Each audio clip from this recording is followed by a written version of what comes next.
Okay, everybody, thank you very much for joining us. For those of you who don't know me, my name is Peter Llewellyn. I run the services at MedCommsNetworking.com, services and resources for the global MedComms community, by which I mean medical people who work in and around medical communications, medical education, medical publishing, and indeed people who want to join MedComms.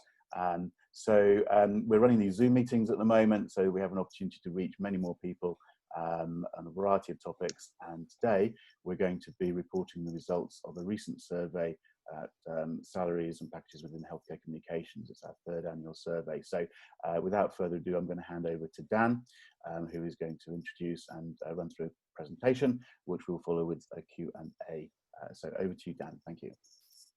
Thank you. Mike?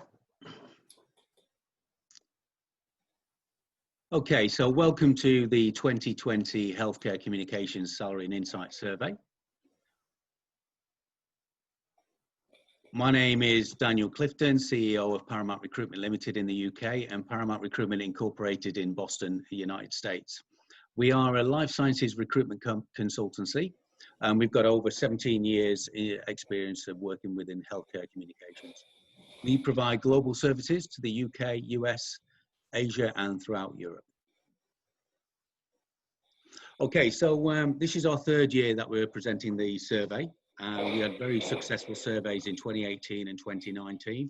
We was a bit hesitant about launching the survey this year due to the COVID-19 situation and the pandemic, but due to demand and quite a number of our people within the sector requesting, to do the survey, we decided to go ahead with it. As you'll probably see from the survey, it's going to compare trends from last year's, and we've also added a few new questions as well, which we'll share with you. It was launched on the 28th of April, 2020, and that's pretty much been communicated to people via LinkedIn, email, Paramount's connections, MedComms networking connections, and people throughout the industry. And this year we are well chuffed to have 941 completed responses, which was up from 639 in 2019. Okay, so today we're just going to go through who completed the survey, the average salaries for each role, the impact of COVID-19, regional and gender variations, pay rises, benefits and perks, satisfaction, employer plans, and industry outlook. So we'll start off with who completed the survey. As you can see, the majority of the people who completed the survey are within client services and account management, and also writing. The writing is pretty similar to last year's. We've had a massive increase on account management and client services this year compared to last year. And again, a slight drop in general management director board level compared to last year, and a drop in the editorial respondents as well. But a really nice amount of people responding. Okay, so where were the respondents based? So as you can probably understand, within MedComms, a lot of the concentration is in the southeast and northwest. So London, there was a massive increase on the number of respondents from 29 or 30% to 41%, and the southeast of England, slight drop from 25% to 16%, and northwest is pretty much the same as last year. And there were an increase in East Anglia. We've seen a number of companies set up offices there as well. And then throughout the Midlands, and as you'd probably expect with the rest of the country, not as many people being based there. Okay, so the average salaries for each role. This is really, really interesting. We wasn't sure what the results were going to be from the survey this year. And we were surprised to see that there was a drop in some of the salaries for the bandings for a senior medical writer, principal, scientific director. Now, obviously, it's all dependent on how many people, respond and the levels of responsibility and that sort of thing. But we have seen a slight drop in associate medical writer, 1.2% drop, senior medical writer, 3.7% drop, principal medical writer, 1.8% drop, and scientific director, 9.7% drop. Now, we're not saying that scientific directors have all of a sudden, getting a lot less money. It could be due to the amount of people at that sort of level who have responded, who may be on a little bit less money. Editorial assistant, 3% drop, but editor, a massive increase of 15%. I know there is a big demand for editors, so this might be the case in that situation. And again, with the other roles, apart from on the client services side, apart from the senior account executive, we've seen an increase in terms of the salary. Now, myself and Mike have had a look at this and chat about this for quite a while, and we think that this may be the drop in average salaries for each of the roles. May be due to people getting promoted earlier than what they would normally do in previous years. It could be a staff retention situation, or it could be just that people are getting on really well. But that's really interesting to see that there's been a drop on some of the senior medical writers, principal medical writers. So that might be something to do with people getting promoted a little bit earlier than normal. And then at the director board level, we didn't get as many as we did last year, but there wasn't a huge drop on the director and board level, about 2.2%. Dan, don't forget on the COVID-19 briefing, you have to have next slide, please. And I'll remember to. Next slide, please, Mike. Okay, right. So how has the COVID-19 pandemic affected your current role and remuneration? So 86% said that there's been no impact on remuneration. Bonuses and salaries have been impacted slightly, 6%. My pay has been cut, 3.48%. I've been furloughed 2%, and I have deferred a percentage of my pay 1%, and again I've been made redundant 0.52%. This is actually very healthy compared to a lot of the other sectors. I think we'll all agree life science sector is a very stable sector generally, and we all know that the MedComms sector is a great sector to be in terms of growth. So it's nice to see that there's not been a massive impact of COVID-19. Next slide, Mike. Okay, so how has the COVID-19 pandemic impacted your future career plans? Probably 69% have said none. 19% have said they put it on hold. 3.67% more likely to move. 3.3% working from home. 3% delayed promotion and delayed on the freelance, which is 2.33%. So again, not a massive impact on career plans. So that's nice to know. Mike, next slide. Okay, so regional and gender variations. Here we go. So we have seen across the UK, medical writers in the sort of southeast of England, there's been an increase on the average salary to 43%. They're obviously paid more than the rest of the country. I'm not sure if that's still if that's true, but that's what the results are saying. And London, of course, 41,358 on average. Eastern England, again, we said that the Cambridge, East Anglia, we've seen an increase in terms of people living and working in East Anglia. So that's probably the reason for that increase. Southwest, again, 39,313, an increase. Scotland, 37, very, very similar to last year. Northwest of England, slight drop, but very similar to last year. And the Midlands, a drop. We don't see many people based in the Midlands, to be honest, but it gives you a good understanding of majority of the people are paid more in the southeast of England, but that's not too far away from the northwest. There's still a big gap, but hopefully we might see that change. Next slide. Yeah.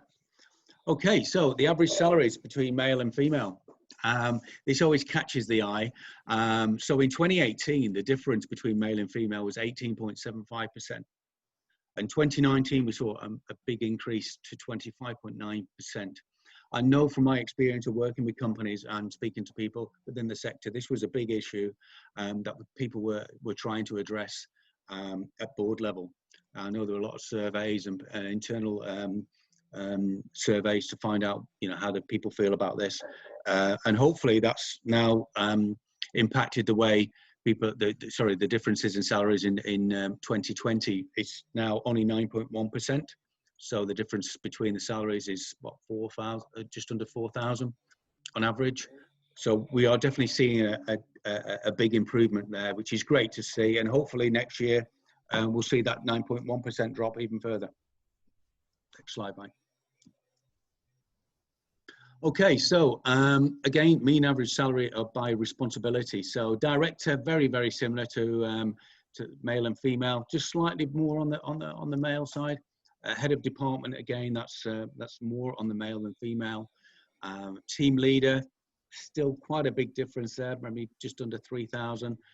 Manager, again, we're talking nearly 6,000 difference in the average salary of manager, from 56 to 50,000. And non would be, you know, just a slight difference between male and female. So at the sort of top level, it's starting to see balancing out, but maybe at the manager level, that needs to be addressed a little bit more. Next slide, Mike. Okay, so the gender split numbers at each level role. So director level, 68% female and 32% male. So nice to see a healthy split of females to males there.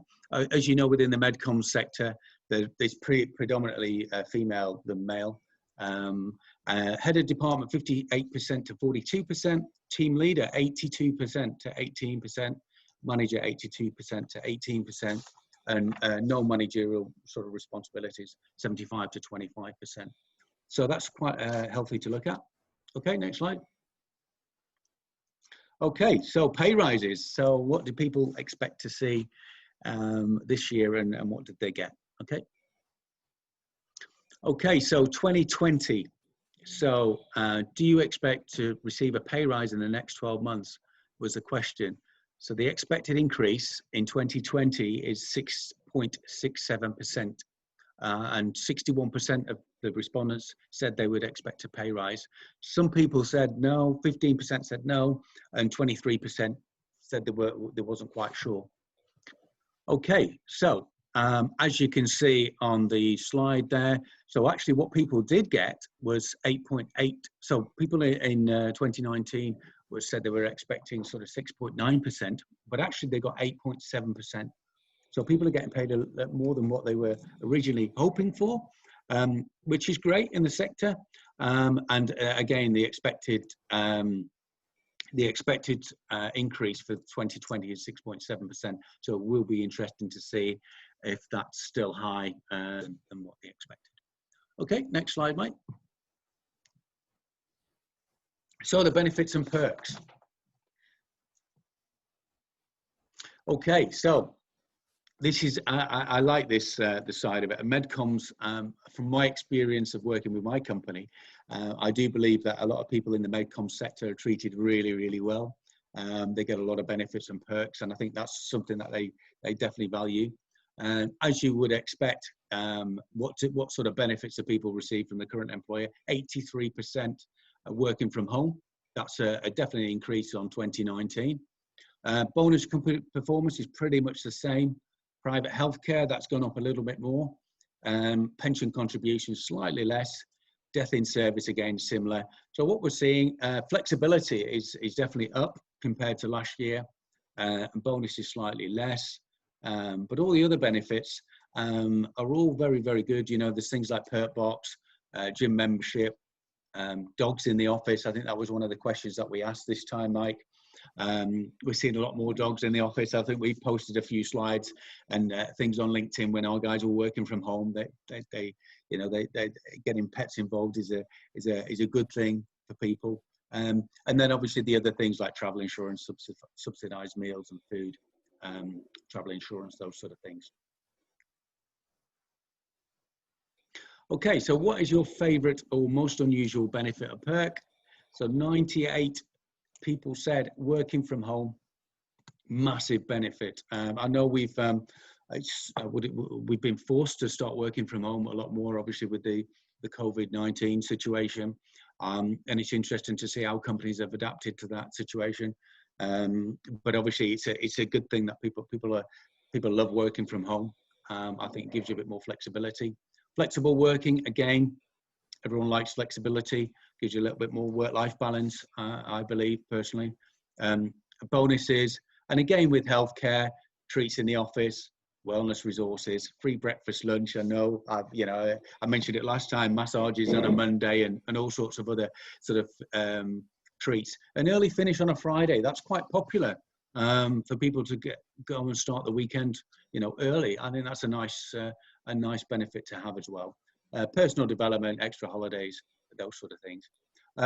One thing which was great, whoever put this in was really good actually, because it said we have a fully stocked snacked cupboard in our office and fresh fruit, and now that we are working from home due to coronavirus, we receive a snack allowance and electricity and internet pay, which I think is really nice. I don't know how many companies are doing this or if it's the norm in the sector. It'd be interesting to see what your guys' thoughts are on that. But I think that's really nice. I mean, that's a great benefit to have and a nice touch. Next slide. Okay, so what flexible working options does your current employer offer? We've seen a few more companies offering 4-day working week.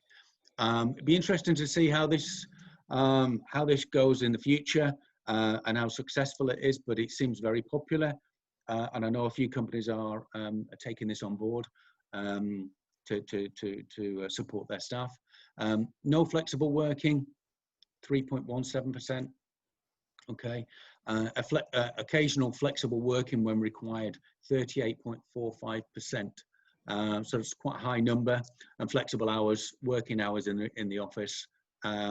We do see people can start earlier, finish earlier, and start later, help with childcare and things like that. So flexible working is not just this specific industry trend. I think it's throughout the whole life science sector. People are being a lot more flexible with the staff. 1 to 2 days per week working from home, 49%. I mean, that's definitely gone up, I would say. I think certainly it would have gone up over the last 3 months, and I'm expecting that to continue for the next 3 months. I'm not sure what how people are going to start moving back into the office. I know there's a few companies who are keen to do that, and a few companies are saying no, just leave it till the end of the year. But it will be interesting to get your opinions on how you're going to phase that back in, and what the future might look like from a working arrangement point of view. Okay, next slide. So satisfaction, how happy are the people in MedComms? So 2027, on a scale of 1 to 10, in 2020, it's gone up from 6.9% to 7. So people are happy in the industry. I really do believe this as well. It's a great sector, and everybody who gets an opportunity to work in it do love it. It is challenging, but the satisfaction is, is always been high, and it's nice to see that at 7 out of 10 at the moment. Again, general management satisfaction by role seems to be pretty similar to last year. Client services have gone up a little bit more. Maybe they're not as stressed as last year, or things have maybe adjusted in the work role. But that's great to see that's gone up. And writers always seem to be very happy. 7.25%, 7.25 out of 10. That's gone up as well. So that's really good to see. And then by role and seniority, so that's directors, again, very similar to last year, just slightly dropped, but similar. Manager level, again, a big increase there. Team leader, 7.14 out of 10. That's really nice to see. And people with no management, very, very similar. So it's really good to see that people are very happy in the sector. Next slide. Okay, so when do you anticipate looking for your next career move? So more than 3 years, that's a drop. So last year was 26.81%, and this year is 21.54%. It's a little drop there. 2 to 3 years, again, very, very similar. We do see in MedComms, some people do move around every sort of 2 to 3 years just for a change of projects or situations. So that's sort of normal. And then 1 to 2 years, that's interesting. There's been an increase on that. I don't know the reason why, but like a 6% increase. So that would be interesting to dig a little bit deeper as to why that might be. And again, between 6 and 12 months, as probably you'd expect in this situation we're in at the moment, that would definitely drop. People are sort of hanging tight and adjusting to the way we work at the moment. In the next 6 months, again, 15.85%. That is an increase. I'm surprised that is people are actually going to be looking in the next 6 months, but that's what the stats say. I would expect there is going to be movement in the marketplace, but I suppose it depends on how people are treated during this time. maybe they're just taking a bit of time to adjust to their to the situation with COVID. And now was one of the questions that we've added. So that's people who are actually going to be looking now, which is 7.88%. Again, that might be current situation, whether they may have been furloughed, or they may have been made redundant, or there may be changes in the current situation. So so that's that slide. Next slide, Mike. Okay, freelance. I know Peter's been working with the freelance community. I know it's been an interesting time with the IR35. As you can see from majority of the respondents were full-time people, and about 12% were freelance and 2% were contract. So this slide is just really giving you an idea on what the average is for a freelance medical writer. Is 414 with a high of 490 and a low of 270. Freelance, senior freelance medical writer, again 503, high of 580. Editorial scientific director 600 and a high of 1,000. The 1,000 seems a bit high, but obviously someone's being paid very well. Editorial freelance medical editor, again sort of 300 to 350 on average. And the client services is account manager 375 a day, and account director on average 475 a day. What I would say on this, on the freelance side, and certainly on contract, we've seen on the other side of our business, which is clinical research, we have been working with a number of companies and finding out about what their plans are in terms of growth. And every one of them has said that they expect to see an increase on the contract side. So hopefully this will transfer into the MedComms sector as well. So there may be more opportunities available. Okay, next slide. Okay, employer plans.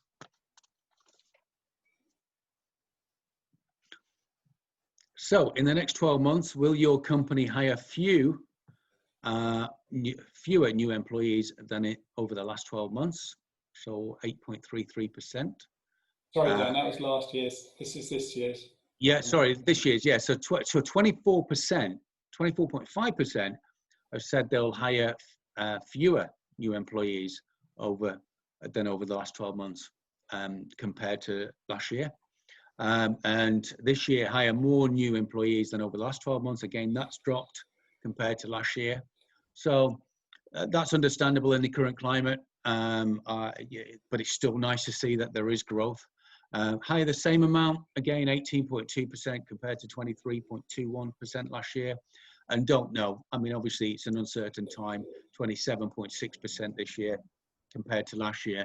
It still shows that the sector is in a healthy situation with people wanting and have ambitions to grow, but there's still some caution there as to how they go about doing that and how ambitious some companies are going to be. But from my opinion, it still looks very good. Okay. So what's your views on the longer term future of the healthcare communications sector? Right, so I don't know if you had a chance to look at last year's survey, but digital was a key thing in that survey as well. So we've seen 49 people say digital progress as being a big factor for the future of healthcare communications. Again, I'd really like to get your key opinion leaders in the sector, their opinion on this. Growth in the sector, again, 30, COVID influence 28. And less international travel 7, more flexibility within the sector 5, and squeezed budget 4. So these are understandable within the sector. Some of the quotes here I'd like to read out. So it will be a shame to see a significant long-term shift towards virtual meetings and communication platforms. There is great value in experts meeting face-to-face, sharing data, thoughts, opinions, and ideas to drive medicine forward.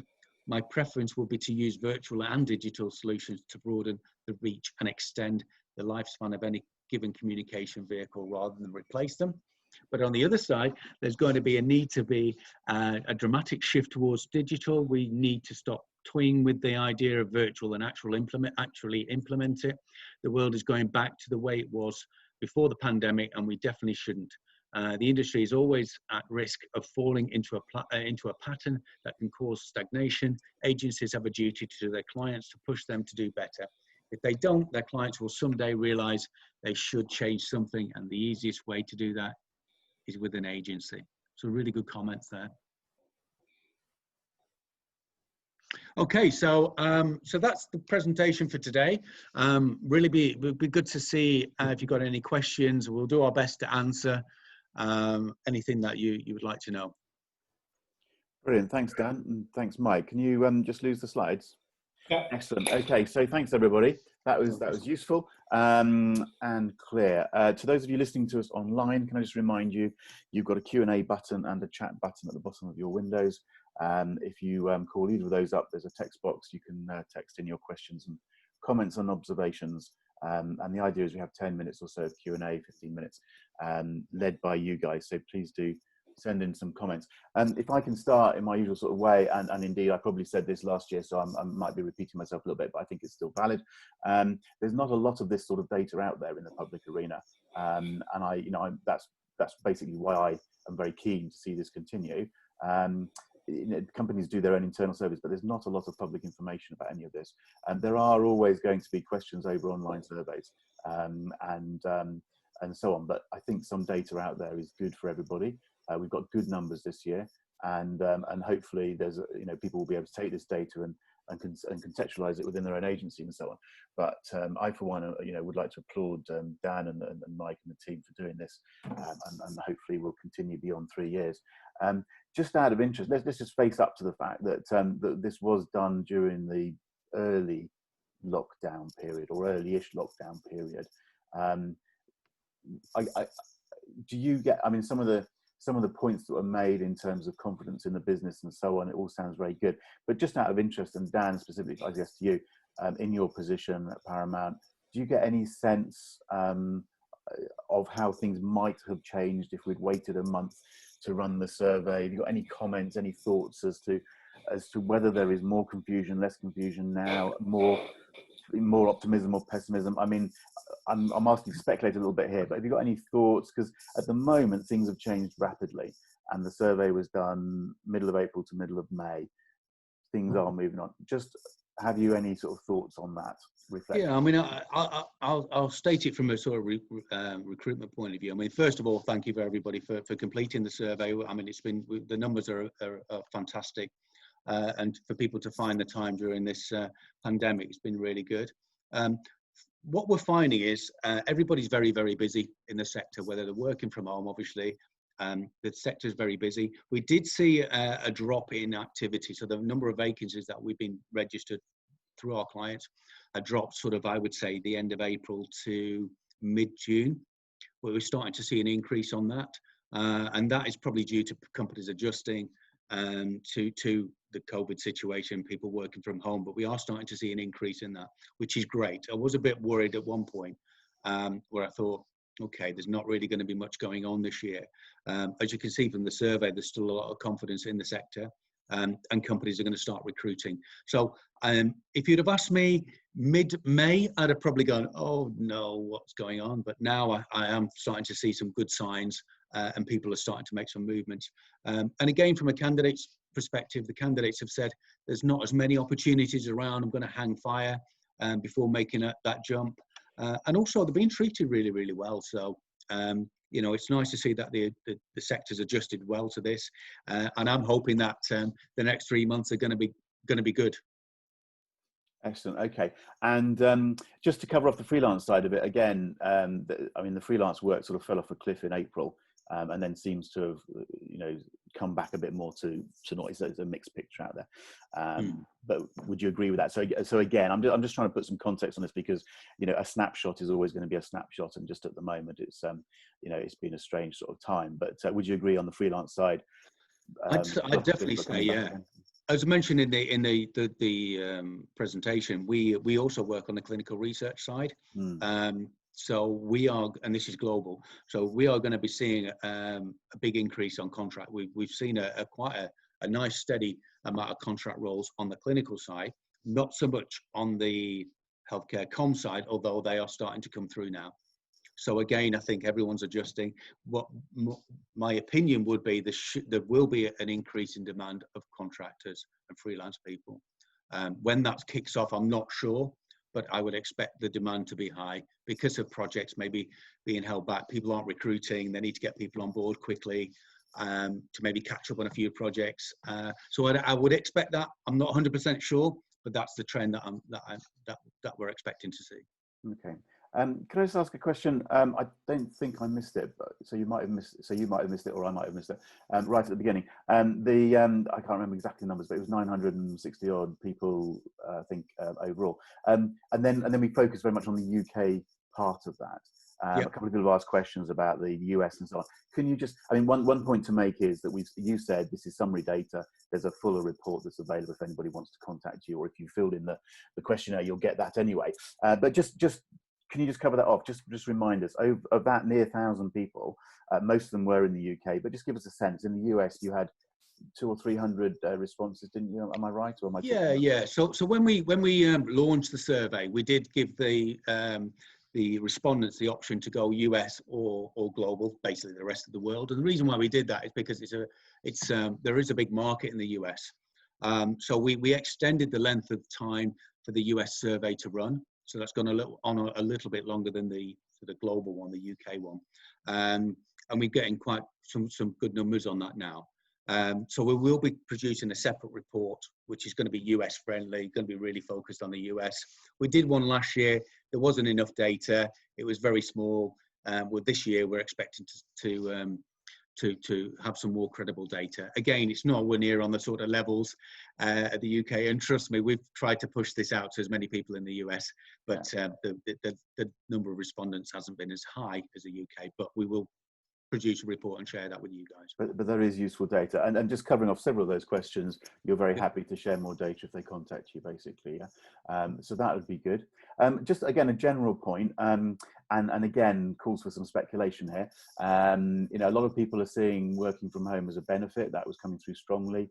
It was probably more than last year because of the situation we're in, and people are starting to realise that works. Do you get a sense? I don't know whether the survey really answers this question, but do you get a sense of, as we move forward, and one can speculate that more people will be working at home, do you see that being a move, and how do you see that impacting? And just on a practical level, I know you work a lot on the clinical research side, where more people work at home routinely anyway. MedComms, I think a lot of the agencies would say we'd be moving that direction. But I just wonder whether you have any insight into how the contracts are changing. What does it mean if you're now employing people that work at home rather than have the benefit of some flexibility? How does that impact on contracts and remuneration and stuff? Have you just got a few comments on that sort of? Yeah, I would. In the clinical research side, from my experience of recruiting that sector, it's pretty much in your contract how many days a week that you work from home.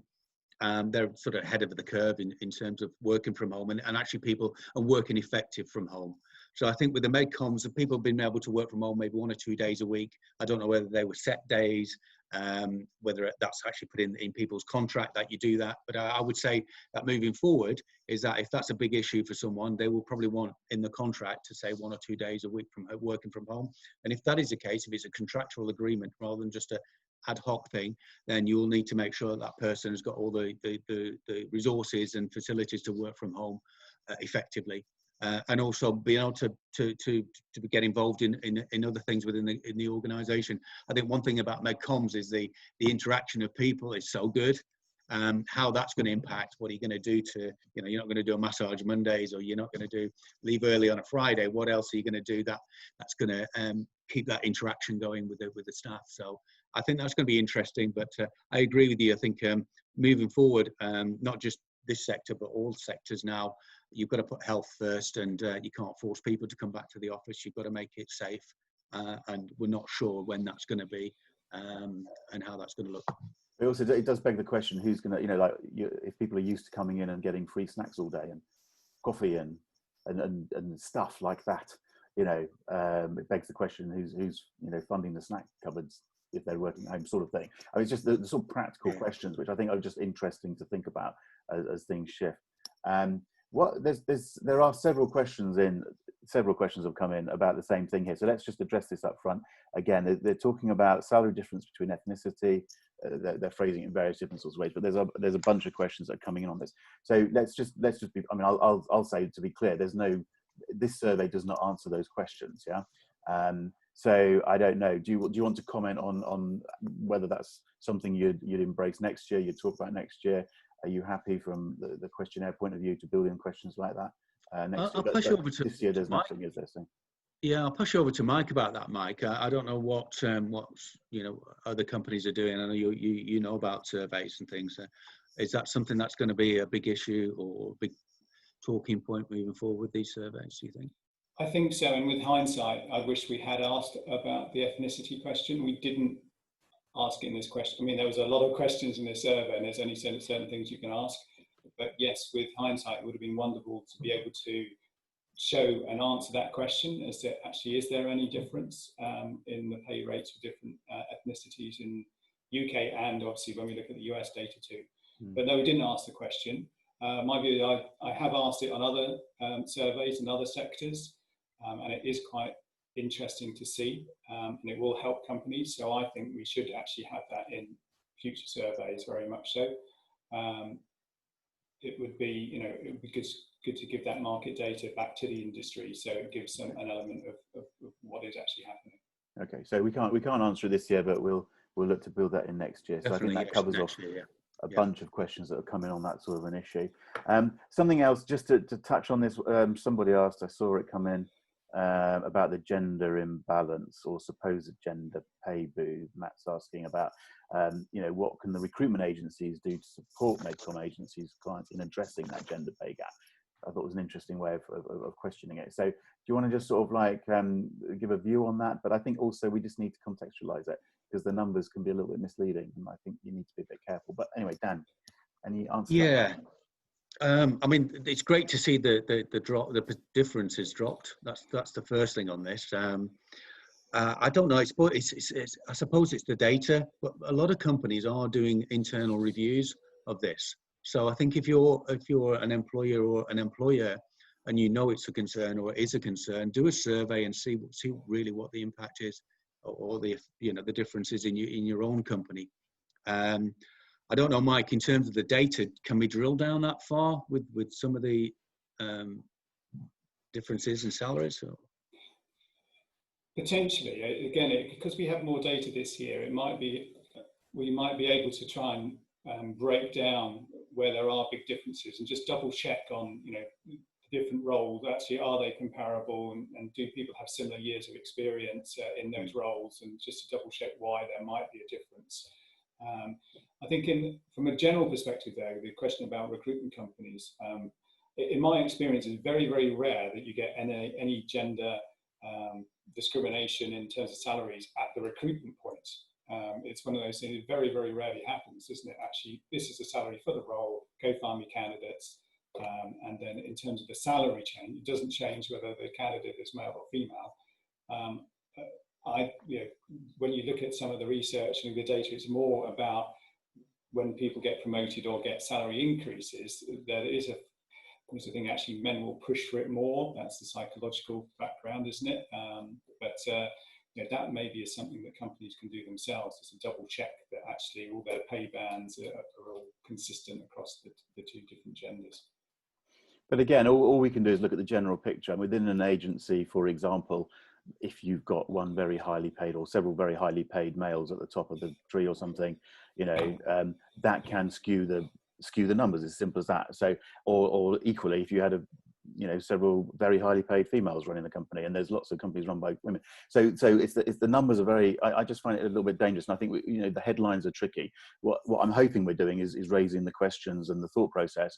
And within an agency, people should be asking these questions, and that's quite reasonable. But then there might well be some explanations. So the question was in terms of can the recruitment agency support that? I guess you're advising your clients, you're advising your candidates, so you have a facilitation role in there. But in the end, it's someone else's decision. But you can help support the basic idea that things should be looked at. Yeah, Dan? Yeah, definitely. Yeah, I mean, the data is the data, but I think individual companies based in different locations, you know, we can certainly give them a bit more insight as to how to best manage that. Yeah. Again, these questions just pop into my brain. I love the way they just pop into my brain, no warning at all. So again, the time we're in at the moment with the uncertainty, and we're speculating like crazy on some of these issues, people working more at home. Do you think that you're going to be in a position where, you know, a London-based agency used to paying London-based salaries for London-based people, and there's going to be more, at least some more, you know, working remotely from home. So you might have someone somewhere a lot less expensive working remotely. How does that play out in terms of managing salary expectations? Should they all be paid the same? Should people living somewhere cheaper basically be paid? How, in practice, how does that play out? So do you have any insight into that sort of thing? Yeah, it's a big question. I think is a medical writer in London better than a medical writer in the Northwest? You know, do they have? That's not quite the question. That's not Yeah, quite I mean, clearly, yeah. I mean, you know, I would hope that the skills levels are exactly the same. But obviously, the cost of living is higher in London, and over the years, you know, when you build up you know, your business, then you're going to have to pay a little bit more for people in London. Moving forward, if everyone's going to be going to be working from home, and a lot of medical writers do work from home, so I would expect that shift, there should be a big shift, and that should be balanced out on the medical writing side, certainly on the account handling side as well. But I think medical writers are going to be working remote, and they can be based anywhere. To be honest, I mean, we've all proved with this COVID-19 lockdown situation that we can all become Zoom experts and Teams experts and communicate. So, you know, that there's no location specific problem. So I would hope to see that change. It hasn't changed a huge amount, but I would hope to see that change. But and sorry, people can work anywhere. Just to pin you down, do you think that feeds into salary discussions? Definitely, yeah. Okay, all right. Okay. I mean, if I was in the Northwest now and I'm a senior medical writer and I go and visit my companion in London and I'm as good as they are, then I would be, what's the word? I would be not upset as such, but I would hope that company would acknowledge that I'm just as valued. Okay, so I'm being paid the same no matter where you work, because these are sort of practical questions that are going to start happening more and more, I think, as we change the way we work. I would say that, but also I think what we have seen is a big shift from people living and working in London, on offices in London, to move to the Northwest because it's cheaper. Yeah. So there's probably a lot more opportunity in the Northwest. Maybe now you see more growth, but that could change now, that this situation that we find ourselves in. So. More mobile population. Just out of interest, I don't know, sorry, again, this is a question I don't know the answer to, but it's been asked by Yvonne there. We did ask a little bit about IR35. So, and contextually, so this was a global survey, essentially a global survey, quite UK in terms of the audience. IR35 is a specific UK tax change. Sorry, the IR35 changes were due in April, which would arguably have affected the ways that freelancers were commissioned and so on. It was delayed. It is delayed until next April. So again, lots of we've got to be a bit careful what we're saying it. But my question is simply, did we get any sense from the survey about people's concern, from a freelancer's point of view, about IR35, or did it not come through in the survey? And it might just not be in the right time. Mike, sorry. Yeah, we did ask the question, and the majority of people would say, well, it's kind of been pushed to next year. They're not going to worry about it. And actually, because COVID had hit anyway, that had a bigger effect than IR35 actually had. In fact, actually, quite a few freelancers had their projects put on hold anyway. There were a few comments who actually say, I'm going to rethink how I work and the basis of my work. But there wasn't a huge amount there. I think IR35 is going to be an issue. Well, hopefully, when we get through COVID, then we're going to start picking up throughout the rest of the year. Everybody be ready for April as to what the solutions are going to be. Yeah. Okay. I just thought I'd cover that one off because I know when we originally planned the survey and thought about it, we thought it was going to have an impact. Yeah. Okay. So look, I've got one eye on the time. I'm always a little bit over, so sorry about that. I think we should stop the recording now. So to those of you watching us online, don't all rush away because we will carry on talking, and there are some more questions we can pick up here. But for the purpose of the recording, Let's just summarize by saying, great presentation. Thank you very much. It is a summary presentation. There's more data. Dan, you're happy to hear from people. Mike, Dan, you're happy to hear from people on LinkedIn or whatever. Peter, can I just share Dan's contact screen? So that, yeah, if you want to just go back to that briefly, yeah. Just so that then you can, so it's recorded on the video. Yeah, okay, we'll finish on that note then. So everybody just say a cheery wave as I stop the recording. So thank you very much, everyone, and stay safe. Just a little wave. Thank you very much. Thank you, guys.